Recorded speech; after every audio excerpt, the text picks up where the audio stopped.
தேசிய மக்கள் சக்தியின் அமைச்சம் ஒன்றை வழிநடத்துவதற்கான முதன்மை நிபந்தனை ஒருவரின் தகுதிகள், திறமைகள் மற்றும் அரசியல் புத்திசாலித்தனங்களோ தவிர அவர்களின் பாலினம், இனம் அல்லது மதம் அல்ல என்று தெரிவிக்கப்பட்டுள்ளது.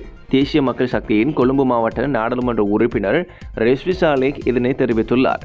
புதிதாக நியமிக்கப்பட்ட அமைச்சரவையில் முஸ்லிம் பிரதிநிதிகள் இல்லை என்ற விமர்சனத்துக்கு பதிலளித்த போதே அவர் இதனை குறிப்பிட்டுள்ளார். ஜனாதிபதி அனுருகுமார திசாநாயக்க சரியானவர்களை சரியான அமைச்சுகளுக்கு நியமித்துள்ளார் என்பதில் தனக்கு முழு நம்பிக்கை இருப்பதாக அவர் தெரிவித்துள்ளார்.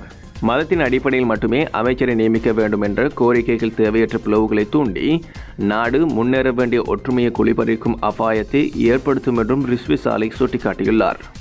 மத இன வேறுபாடுகளின்றி அனைவருக்கும் சிறந்த இலங்கையை கட்டியெழுப்புவதற்கான தொலைநோக்கு காரணமாகவே தேசிய மக்கள் சக்திக்கு மக்கள் வாக்களித்தனர். எனவே பிரிவினைவாத விவாதங்களால் திசை திருப்பப்படாமல் முடிவுகளை வழங்குவதற்கான பொறுப்பை அரசாங்கத்துக்கு வழங்க வேண்டும்.